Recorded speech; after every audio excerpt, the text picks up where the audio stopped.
Yeah, let's get a bit vulnerable, I guess. There was a lot of challenges that I hadn't foreseen that came to the surface after winning, that gave me both anxiety and stress and all these things. Turns out that winning 10 million is not just a matter of next day. It wires you to your bank account, and it's like all happy times, right? There was quite a bit of issues. I didn't get paid out for 6 months because IRS didn't accept my UK proof of residency, and then there was tax lawyers involved from Norway, UK, and the US. That process is still going on, but hopefully nearly finished. So there's been a lot of More money, more problems. yeah, I mean, I don't want to sit here and complain about it because it's a good problem to have, obviously, but it has added stress and anxiety to my life, that's for sure. But yeah, not going to complain. I want to talk now about you being a high performer. So when I think about Espen, I think high performer, very thinks a lot about the lifestyle factors that go into performing at the high level. What are some of the things you feel cultivate high performance for yourself and you showing up as your best self? And does that differ in an online environment compared to, say, a live series? Yeah, so I think for me, I don't want to sound too repetitive, but it all stems down to childhood insecurities and egos and like how you channel that into doing good things, I think, for me at least. Like, I think that's a big part of my success. And I also think it's a big part of this resilience that we spoke about before, so my adult life has been pretty easy, I would say. Very little downswings in my adult life. It's been very like one big upswing for the most part. But my early life, my childhood and teenage years were maybe the opposite, I would say. Like I didn't have like particularly easy childhood. And I think maybe this has made me a bit more resilient to what seems like minor problems later in life, where you start like comparing, yeah, some stuff that would affect people. If you've had like the easiest life ever and you've never had any trauma, any like difficult situations or whatever, if you face minor stuff later in life, they're probably going to affect you quite a bit, right? But if you started off by having a lot of emotional trauma, a lot of difficult situations, I was also like very, like during elementary school, high school, I was like a little weird fat kid, you know, like no social antennas, very weird, anxious little kid. And obviously not a popular kid at school. And I think that combined with like not having the easiest time at home and all of this, I think it kind of creates this resiliency later where if you run into problems later in life, you're kind of just, they kind of don't hit you the same way, I think. And I think there's a lot of evidence if you see like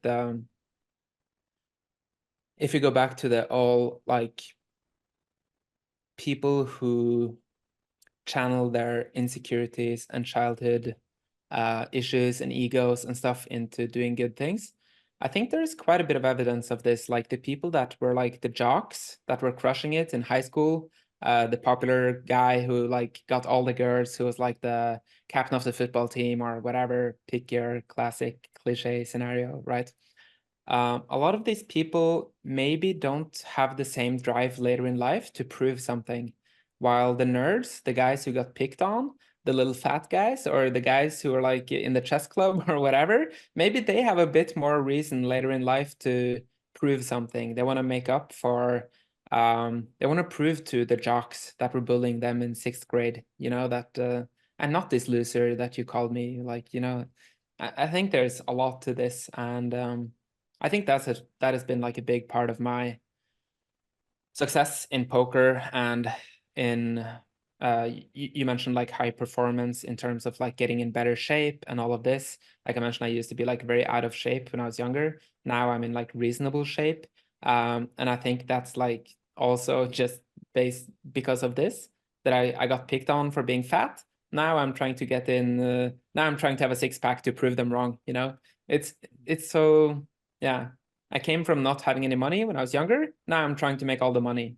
I used to not like all of these things, you know. It's so like if you do like some psychoanalysis or like if you look a bit into the past, it's sometimes kind of easy to figure out why we do certain things. It's like a lot of it just stems from childhood stuff, right? And I think that was a big part for me, that I'm channeling this childhood stuff into into my adult life and trying to use it for something positive. So yeah.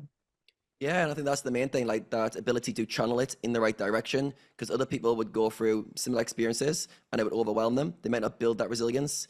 As you've started to achieve a lot of the things, so like you said, you wanted the success, you wanted the good, better body and lose the weight. You've started to, like, from the outside at least, like kind of prove these things already. What happens that next level? Do you still feel like you tap back into, I still want to prove something? I know you mentioned going back into the kind of high roller scene to kind of still prove you weren't a one-hit wonder, but on a deeper level, do you feel like you're transitioning your motives from having to prove to other people why you're doing stuff to a bit more intrinsic? Because I feel like at some point we can transition out of that. We can see our operating system, we can see what's driven our past behaviors and how we've utilized that as a fuel source, and we go, awesome, it's got me to where I am. But then we can start thinking, okay, right, now I'm here. Now I'm at where I want to be. I've proved everyone wrong. All right, what do I want to do for me? What do I want? What's my kind of goals? Have you, do you feel like you're transitioning into understanding what Espen wants and what his goals are going forward? That's definitely the next step of the journey, I would say. I'm definitely not there yet. I still have stuff that I'm dealing with, and yeah, I don't know. I'm not there yet for sure.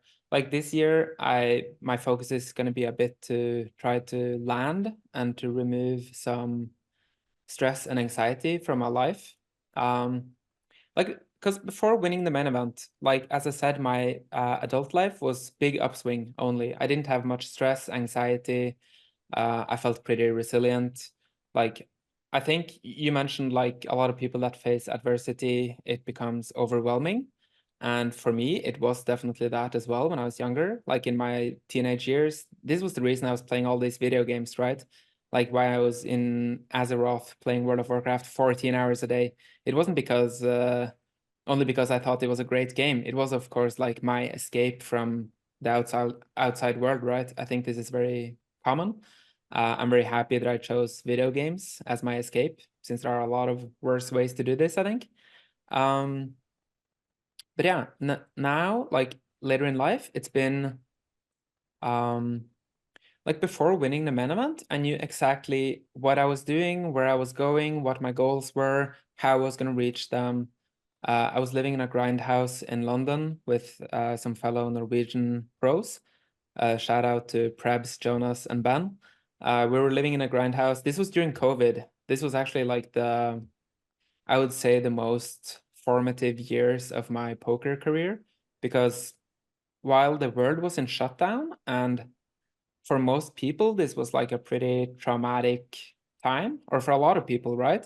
People lost their jobs. It was like not a great period for the world overall.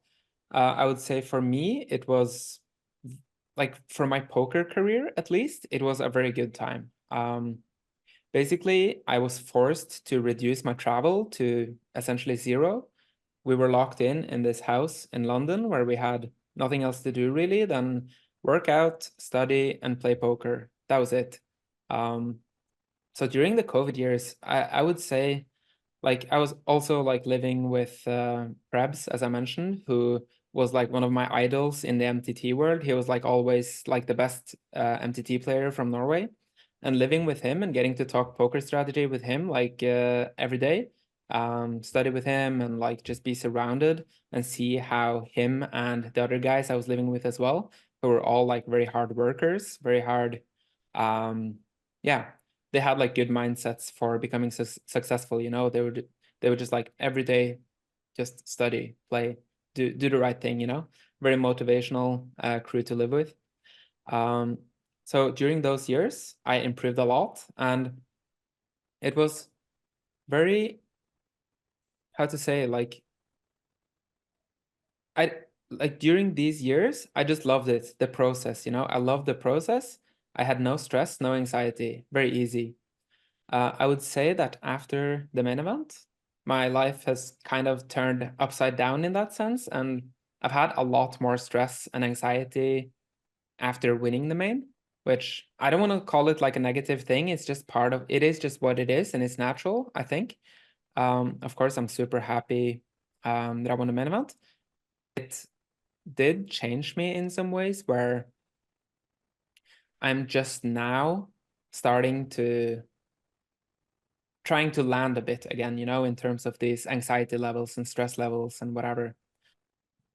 Yeah, it's so interesting, right? So for you, like from the outside, we can see you won the main event and all these opportunities become available. And it seems like the dream scenario that everyone wants. But at the same time, you can see how it just changes your whole kind of ecosystem of life, where life is so simple. You're in a grindhouse, you play poker. Now it's like, what do I do with my money? Should I invest here? Should I invest there? Should I play this high roll event? Should I, all the opportunities that are available that seem like good problems, like just overload the mind because there's no clear answer. It's not only that you have opportunities, it's also when something like this happens, people want stuff from you.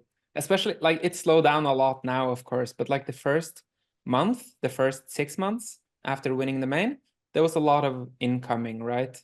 In terms of people who wanted your attention for media stuff or investment stuff, or people just asking you for money straight up. Like, I got so many messages from people just like, hey, I'm going through a tough time.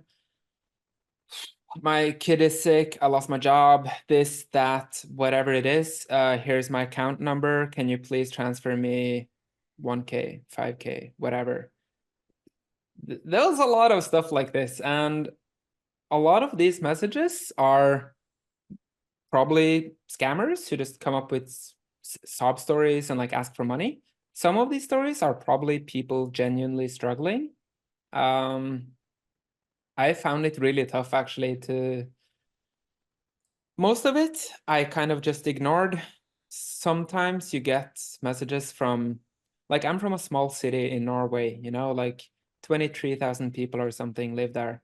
And I got some messages, people asking for money from people in my hometown, people that was like common, like I look on Facebook and like we have 6 common friends, you know, like my mom and my uncle and, you know, some stuff like this. And I'm like, fuck, I don't know. Like a lot of this stuff as well is really, really hard to decide actually, like what's, yeah, I don't know. There was a lot of challenges that I hadn't foreseen that, yeah, came to the surface after winning, that gave me both anxiety and stress and all these things. Yeah. Yeah, I feel anxious now just talking about it, honestly. It's yeah, but it's what it is. Yeah, you help the people that you feel like you should help, like family, friends, and whatever, and you can't help everyone. You can't answer every message that you get, and you can't even read every message that you get. I stopped reading these messages for a while because it was very similar pattern, right? They had lost everything. They were in very bad situation. Can you please transfer me money?